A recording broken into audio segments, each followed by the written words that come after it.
오늘 하나님께서 우리에게 주시는 말씀은 요한복음 21장에 있는 말씀입니다. 요한복음 21장 18절 말씀부터 23절에 있는 말씀까지 봉독해 드립니다. 요한복음 21장 18절 말씀부터 23절 말씀까지 다 같이 말씀 함께 봉독하겠습니다. 시작.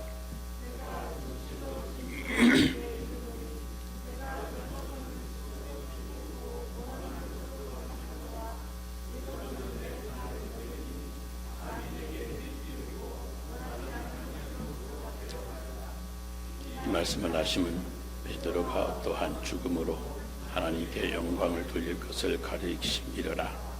이 말씀을 하시고 베드로에게 이르시되 나를 따르라 하시니 베드로가 돌이켜 예수께서 사랑하시는 그 제자가 따르는 것을 보니 그는 만찬석에서 예수의 품에 의지하여 주님, 주님을 파는 자가 누구오니까 묻던 자더라. 이에 베드로가 그를 보고 예수께 여짜오되 주님, 이 사람은 어떻게 되겠사옵나이까? 예수께서 이르시되 내가 올 때까지 그를 머무게 하고자 할지라도 내게 무슨 상관이냐? 너는 나를 따르라 하시더라. 이 말씀이 형제들에게 나가서 그 제자는 죽지 아니하겠다 하였으나 예수의 말씀은 그가 죽지 않겠다 하신 것이 아니라 내가 올 때까지 그를 머무게 하고자 할지라도 내게 무슨 상관이냐 하신 것이러라. 아멘. 어느 날 아주 똑똑한 꼬마아이가 작은 새 한 마리를 손에 꼭 쥐고 할아버지에게 가서 물었습니다. 할아버지, 이 새가 죽은 건가요? 아니면 살아있는 건가요? 꼬마는 할아버지가 살아있다고 하면 목을 졸라 죽여버리고 죽은 것이라고 하면 하늘로 날려 보낼 참이었습니다. 그때 지혜로운 이 할아버지가 웃으면서 말을 합니다. 얘야, 그 새의 생사는 내 손에 달렸지 내 입에 달린 것이 아니지. 꼬마는 새를 그냥 하늘에 날려 보내면서 이렇게 말합니다. 할아버지는 참 지혜로우신데요. 그러자 할아버지가 또 대답을 합니다. 너는 나보다 더 지혜로운 사람이 될 것 같다. 그러자 아이는 슬픈 기색으로 이렇게 말을 합니다. 아니에요. 어제 어머니가 제 점을 보셨는데 내 운명이 엉망이라고 하던데요. 할아버지가 잠깐 침묵을 하더니 아이의 손을 잡아당기면서 붙잡았습니다. 얘야, 내가 내 손금을 좀 보자. 이것이 감정선, 이것이 사업선, 이것이 생명선이란다. 자, 이제 내 주먹을 꼭 쥐어보아라. 꼬마아이는 주먹을 쥐고 할아버지를 바라보았습니다. 얘야, 내 감정선, 내 사업선, 내 생명선이 지금 어디 있느냐? 이 꼬마아이가 대답합니다. 예, 바로 제 손 안에 있습니다. 그렇지, 바로 내 운명은 내 손에 있는 거야. 다른 사람의 입에 매달린 것이 아니란다. 다른 사람 말로 인해서 내 운명을 함부로 생각하지 말아라 그랬답니다. 여러분 다 아시는 대로 예수님이 십자가에 돌아가시자 베드로는 고향에 돌아와서 다시 고기 잡는 일을 시작했습니다. 그때 예수님이 찾아가셔서 그의 운명에 대해서 귀한 말씀을 하셨습니다. 내가 젊어서는 스스로 뛰고 원하는 곳으로 다녔지만 나이가 들어 늙어서는 내 팔을 벌리리니 남이 너에게 띠를 띄우고 내가 원하지 아니하는 곳으로 데려갈 것이다. 말하자면 그동안은 내가 원하는 대로 인생을 살아왔지만 앞으로는 내가 원하지 않는 길을 가게 될 그런 운명이라고 하는 말씀입니다. 그리고 19절에 보면 그것은 나중에 어떤 죽음으로 하나님께 영광을 돌리게 될 것인가를 말한 것이라고 베드로가 맞이할 최후에 대한 말씀이라고까지 구체적으로 설명해 주셨습니다. 여러분, 운명이란 앞으로 살아가게 될 삶의 과정으로 이미 결정된 인생의 품질을 의미합니다. 우리말로는 운명이라고 간단하게 한 단어로 말을 하지만 영어에서는 운명이라고 표현하는 두 가지 단어가 있습니다. 하나는 fate라고 하는 단어이고 다른 하나는 destiny라고 하는 단어입니다. 우선 fate라고 하는 단어는 피할 수 없는 부정적인 숙명을 의미합니다. 사람은 이미 결정된 인생의 궤도 안에서 태어나기 때문에 자기가 아무리 힘쓰고 애를 써도 그 궤도를 벗어나지는 못한다고 하는 뜻입니다. 이미 프로그램이 다 되어 있는 대로 되어버리는 인생, 그것을 인간의 숙명, fate라고 말을 합니다. 전생에 죄가 많아서 하면서 팔자를 얻지 않아 하면서 한탄하는 말과 비슷합니다. 그러나 데스티니라고 하는 이 운명은 우리가 앞으로 살아갈 인생 길이지만 하나님이 설계하신 영광스러운 목적이 있는 인생길을 말합니다. 그 인생의 목적을 향하는 길을 사람이 오늘 선택할 수도 있고 또 거절할 수도 있는 선택의 여지가 사람에게 주어진 그러한 삶의 여정입니다. 그러니까 그런 영광스러운 목적을 향해서 날마다 바르게 선택하고 결정하고 행하면 결국 하나님이 설계하신 목적이 있는 삶의 여정을 가게 되는데, 그런 삶을 데스티니, 운명이라고 하는 겁니다. 보세요. 여기저기 다 돌아다니며 구경하다가 저녁 5시가 되면 어디서 모이자. 그러면 모이도록 한 그 장소, 그 목적지를 영어로 데스티네이션이라고 그럽니다. 운명, 이 데스티니라고 하는 말, 그 목적지, 데스티네이션, 이게 다 같은 말입니다. 두 단어가 어원이 같습니다. 데스티니, 데스티네이션. 그렇지 않습니까? 그러므로 fate라고 하는 이 목적도 없는 인생의 이것은 여정을 말하는 것이고, 데스티니는 하나님이 설계하신 목적을 바라보고 살아가는 인생 여정을 말하는 겁니다. 그러므로 여러분, 예수님이 베드로에게 하신 이 말씀, 이게 무엇이겠습니까? fate입니까? 아니면 destiny입니까? destiny입니다. 베드로가 걸어가게 될 인생길, 그 운명을 지금 말씀하신 겁니다. 그런데 여러분, 본문은 베드로뿐만 아니라 우리 한 사람 한 사람에게도 그 하나님이 설계하신 영광스러운 목적이 있으니 그 목적지, 표적에, 그 표대에 이르는 길을 찾아서 가야 하는 것임을 우리들에게도 말씀하시는 겁니다. 그러므로 그 목적지를 향해서 오늘 한 걸음 한 걸음 내디딜 때 하나님께서 설계하신 그 영광의 데스티네이션, 그 목적을 도달하게 되기 때문에 우리는 그 설계도를 설명한 말씀, 하나님의 성경 말씀을 따라서 우리의 남은 인생의 여정을 걸어가야 되는 것입니다. 보세요. 요한복음 9장에 보면 나면서부터 소경된 사람을 앞에 놓고 이 사람이 소경된 것이 도대체 누구의 죄값이냐고 제자들이 논쟁을 벌일 때 예수님께서 그 누구의 죄값도 아니라고 단정하시면서 하나님이 하시고자 하시는 일을 나타내려고 함이라 설명했습니다. 하나님이 하시고자 하는 일을 나타내고자 함이라 무슨 뜻이겠습니까? 이 기구한 운명으로 살도록 정해진 채 태어난 그런 숙명적인 것이 아니라 그 속에는 하나님이 설계하신 그 무슨 뜻이 있고 또 목적이 있는 것이니 그 운명을 바꿀 수 있는 하나님이 설계하셨던 그 일을 오늘 행해야 한다는 말씀입니다. 이미 주어진 삶의 궤도라도 우리가 하나님의 뜻을 이해하고 결단함으로 얼마든지 그 궤도를 수정할 수 있음을 말씀하신 것입니다.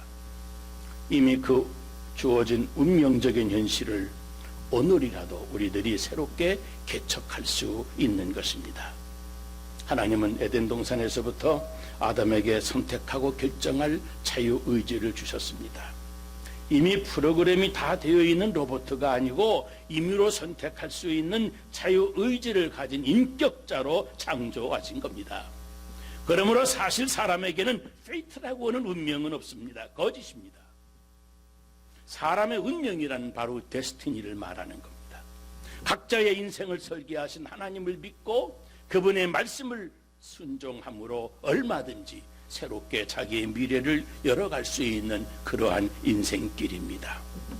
팔자수관이라고 전생의 죄를 탓하는 것은 저 체념주의자들이나 하는 거짓말입니다. 복음에는 그 말씀을 믿고 순종함으로 사람의 운명을 바꾸는 능력이 있습니다.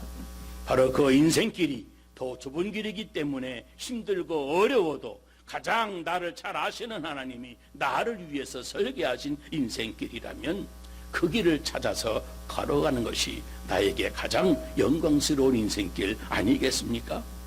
보세요. 십자가에서 당신의 인생길을 다 맞추신 다음에 예수님이 베드로에게 오셔서 그가 걸어가야 할 운명 데스티니를 말씀해 주신 겁니다. 여러분, 영광의 데스티네이션, 그 목적을 이루는 길이 우리 각자에게 다 있습니다. 여러분, 제가 대학교 다닐 때 사주팔자 관상에 관한 책을 보았습니다. 그 두꺼운 책 제일 뒤에 명언이 하나 쓰여 있는 것을 보았습니다. 내용이 이렇습니다.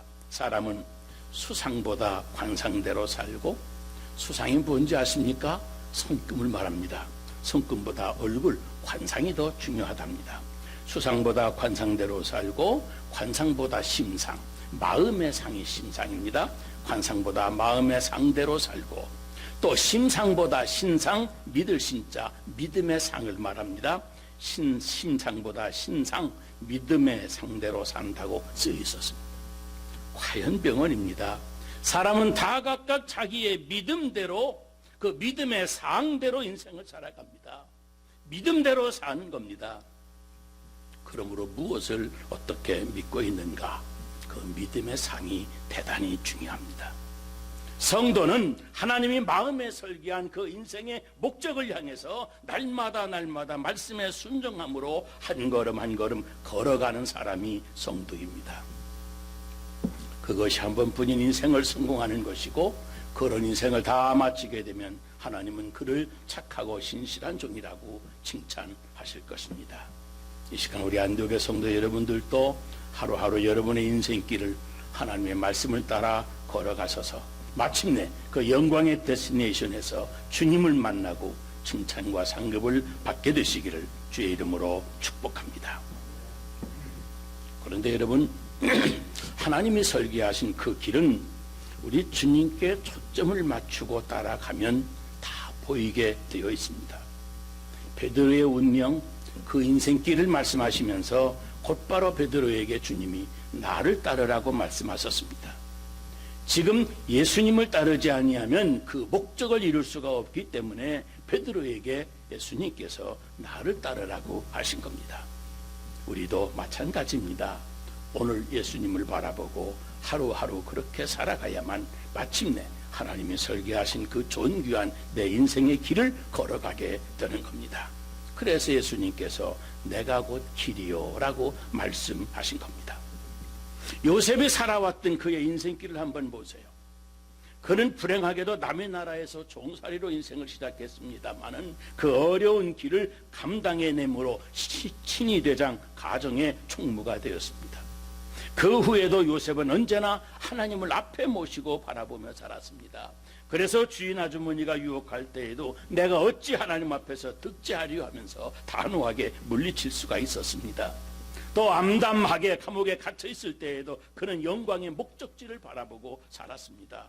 요셉은 그 목적지, 그 꿈을 이루는 길이 무척이나 고달픈 세월이었지만 하루하루 주님의 뜻에 초점을 맞추고 묵묵히 걸어갔습니다. 그래서 그 막막한 인생길, 고달픈 세월도 다 견뎌낼 수가 있었고, 마침내 어렸을 때 꿈으로 보여주신 그 영광스러운 자리, 자기 인생의 마지막 데스티네이션을 현실로 맞이하게 된 것입니다. 하나님이 보여주신 그 설계도대로 살아가는 것, 고달픈 인생의 여정이었지만 그것이 바로 요셉의 데스티니, 운명이었습니다. 여러분, 에스더도 잘 아시지요? 그 시골 처녀 에스더가 대파사왕국 아수르 왕의 왕비가 되었습니다. 그런데 아수르 왕의 왕비 에스더는 그 에스더 인생의 한 경주에 불과했습니다. 목적, 데스티네이션이 아니었습니다. 이제 유대인들이 몰살을 당하게 될 위기에 그의 삼촌이 찾아와서 내가 왕 위에 앉은 이것이 이때를 위함이 아닌지 어떻게 알겠느냐? 조카야, 하나님이 너를 왕비로 삼은 것이 이때를 위함이라. 그 말을 들을 때 정신을 차린 에스더가 그 삼촌이 말해주는 대로 인생의 초점을 이제는 하나님의 뜻에 맞추고 앞으로 자기의 운명을 내다보면서 죽으면 죽으리라, 그의 운명, 그 삶의 궤도를 수정하는 위대한 결심을 내렸고 마침내 하나님 백성을 위해서 쓰임받아 하나님의 설계하신 뜻을 끝내 성취했던 겁니다. 스데반 집사님도 보세요. 그의 짧은 인생을 살았지만 복음을 전하다가 사람들의 돌에 맞아 비참하게 죽었습니다. 그 돌에 맞으면서도 스데반 집사님은 무엇을 바라보았는지 아십니까? 성령이 충만해서 하늘을 우러러보았더니 하늘이 열리면서 예수님이 하나님 우편에 서신 것이 보였습니다.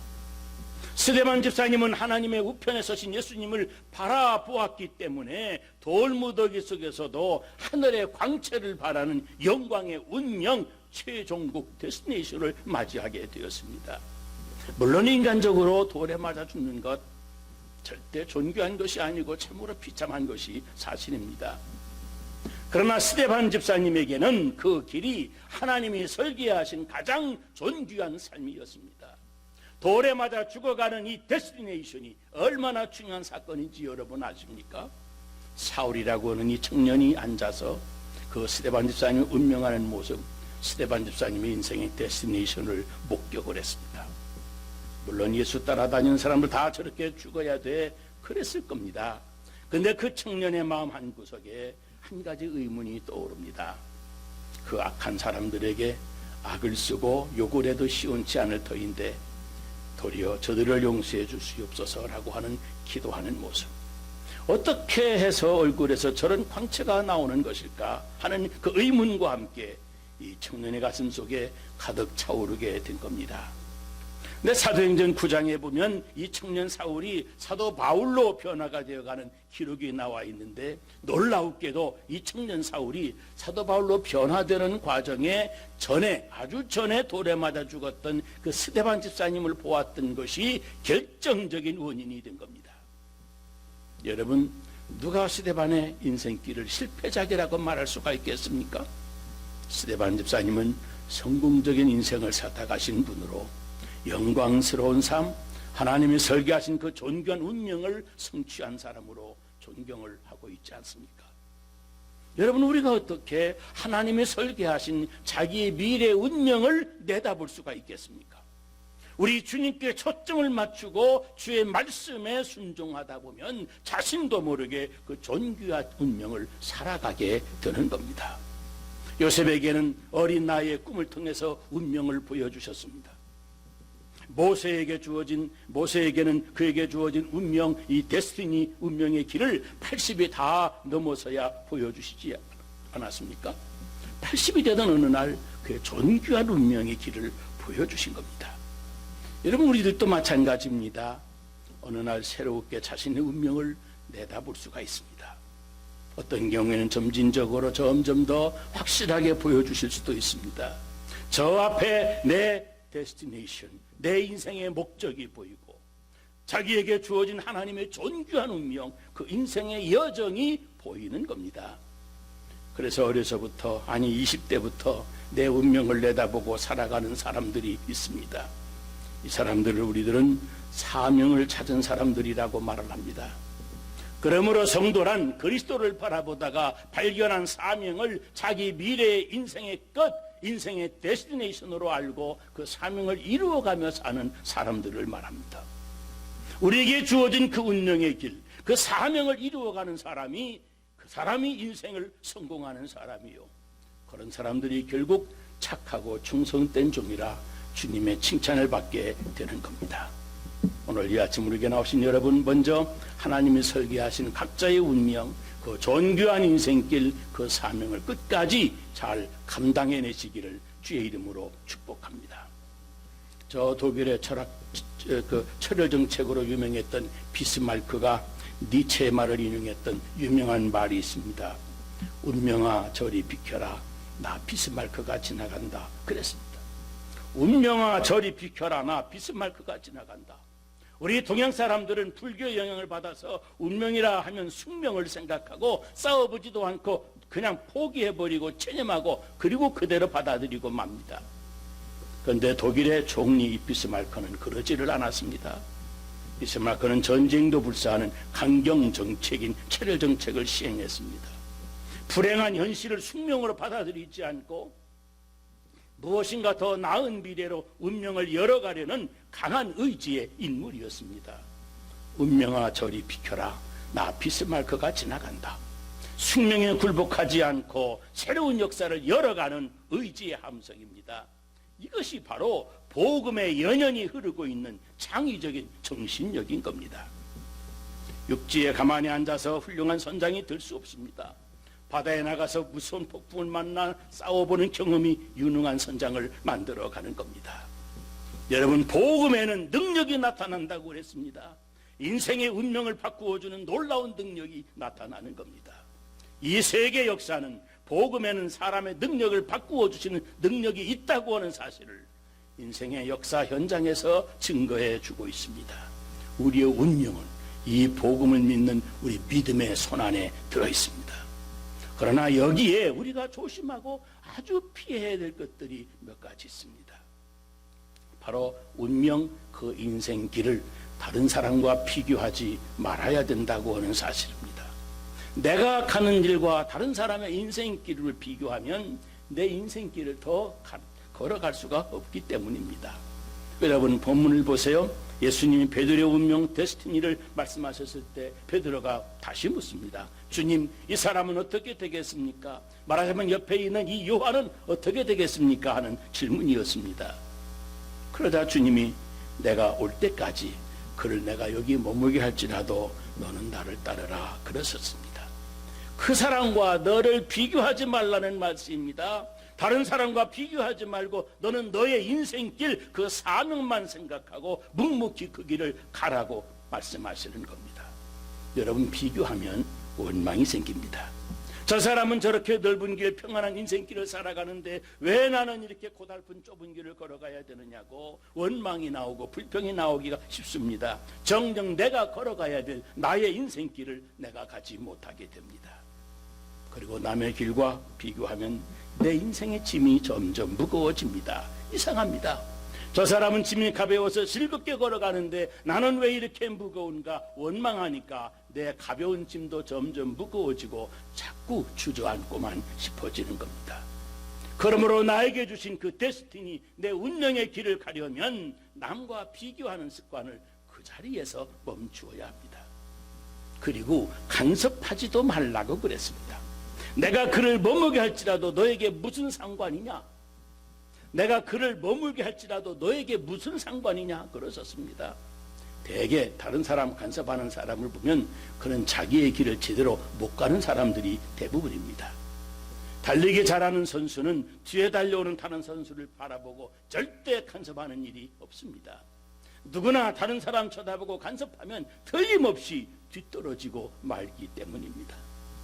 그 사람은 그 사람의 길이 있습니다. 하나님이 내 앞에 서게 해준 인생길, 그것이 나의 운명인 겁니다. 그러므로 내가 바라보아야 할 내 인생의 목적, 그 표대가 따로 있고 그 사람은 그 사람의 표대, 그 사람의 사명이 따로 있는 겁니다. 그 사람은 그 사람의 인생길을 걸어가는 것이고 나는 my way, 나의 길을 걸어가야 됩니다. 그러므로 다른 사람과 비교하지 말고 간섭도 하지 말고 나는 나의 길을 묵묵히 걸어가는 겁니다. 그래야 나를 위해 설계해 주신 그 존귀한 인생의 여정을 맥시멈으로 끝마칠 수가 있는 겁니다. 자기 이 운명의 길이라고 하는 것은 이미 짐을 지고 죄의 짐을 짊어지고 태어난 인생길들이기 때문에 하나님이 설계하신 목적을 이룰 때까지 걸어가는 우리 인생의 여정은 누구에게나 다 십자가 짐 같은 고생길일 겁니다. 그러므로 우리는 우리 운명적인 인생길에 대해서 오직 주님께만 말씀드리고 그 짊어질 힘을 간구해야 됩니다. 오직 주님께만 기도로 간구로 말씀드려야 됩니다. 주님, 오늘 하루를 살아갈 수 있는 오늘의 힘 만나와 매출하기를 주옵소서. 주님이 능력을 주셔야 내 인생길에 내 사명을 감당할 수가 있습니다. 오늘 하루의 인생길을 감당할 힘을 주옵소서. 그렇게 하나님만 바라보고 날마다 간구하면서 믿고 또 일어서는 겁니다. 그러면 하나님께서 하루의 삶을 걸어갈 힘을, 일용할 양식을 우리에게 공급해 주시는 겁니다. 이스라엘 40년 광야 생활을 여러분 생각해 보세요. 하나님이 이스라엘 백성들을 하늘의 새들 때처럼 아주 날아가게 하셔서 가나안 땅에 살짝 안착하도록 해주시면 얼마나 좋았었겠습니까?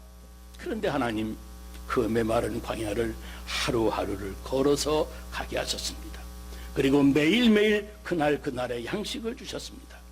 40년 동안 먹을 양식을 단 한 번에 다 주시지 않고, 말하자면 단 하루만 살아갈 양식과 하루만 사용될 힘을 그날 주신 겁니다. 내일 일은 내일 염려하고 오늘은 오늘 주시는 새 힘으로 살아가도록 그날 만나와 매출하기를 주신 겁니다. 40여 년 동안을 걸으셨습니다. 여러분, 우리 힘만으로는 하나님이 설계하신 우리 인생길을 다 감당할 수가 없습니다. 그러므로 하루하루 기도해서 받는 힘으로 그 하루를 걸어가고 또다시 하루 길을 걸어갈 힘을 공급받아 그 다음 하루를 살아가는 것입니다. 그래서 날마다 하나님을 바라보고 그날 주시는 새 힘으로 그 하루하루를 새롭게 살아가는 겁니다. 그렇게 인생의 여정을 걸어가다 보면 종종 어두운 터널을 만날 수도 있습니다. 그리고 그래도 또 산이냐고, 또 어두운 절망이냐고 절망하는 대신에 오늘은 이것만 지나가면 되는 것이니 오늘은 이 산을 넘을 새 힘을, 그 새 힘을 주옵소서 기도하면 되는 겁니다. 기도하면 그 어려운 산을 넘어갈 수 있는 새 힘을 주께서 주실 줄로 믿습니다. 그 힘으로 그 하루하루를 능히 살아내고 또 하나의 산을 넘어가고 있는 자기 자신을 마침내 새롭게 발견하게 될 것입니다. 이제까지 지난 우리들의 인생 여정을 되돌아보면서 이제 마지막 데스티네이션, 하나님이 설계해 준 내 인생의 목적을 이룰 때까지 능히 완주할 수 있겠구나 하는 담대한 믿음도 우리 속에 차오르게 되는 겁니다. 여러분, 다 각각 자기 인생을 살아가면서 우리는 다른 사람과 비교하지 말고 다른 사람 사는 것 간섭하지도 말고 우리는 나에게 주어진 운명의 내 인생길을 감사하면서 하루하루 주님 주시는 힘을 의지해서 주어진 각자의 사명을 성취하시기를 주의 이름으로 축복합니다. 기도하겠습니다. 거룩하신 아버지 하나님, 주님의 사랑을 감사합니다. 믿음으로 산다고 했지만 여전히 우리는 생각으로, 감정으로, 우리의 경험만 의지하고 살았습니다. 세상적인 상식과 지식으로 오늘까지 살아왔습니다. 기도하옵기는 과거에 의해서 오늘을 살지 말게 하시고 우리의 미래를 설계해 주신 하나님의 뜻을 생각하며 우리 인생의 설계자다이신 하나님의 그 높은 뜻을 생각하며 그 뜻을 이루어 드릴 수 있는 사명을 발견하고 아버지 하나님 일생을, 미래를 위해서 우리의 남은 인생 여정을 복되게 하나님과 함께 살아갈 수 있도록 인도하여 주시옵소서. 우리의 삶이 이 세상에 우리를 속인다 할지라도 절대 세상에 속지 말게 하시고 우리를 창조하시고 우리 인생길을 설계하신 하나님의 그 계획대로 아버지 주의 말씀을 날마다 순종하며 우리 의지적으로 강한 힘을 발휘하며 하나님의 말씀을 믿는 믿음으로 언제나 주님의 뜻을 선택하고 주님 기뻐하시는 마음을 선택하고 결정하는 우리들이 되어서 살아가면 살아갈수록 주께서 주신 바 우리 인생의 사명을 그만큼 많이 완성하는 저희들이 되게 하여 주옵소서. 예수님 이름으로 기도드리옵나이다. 아멘.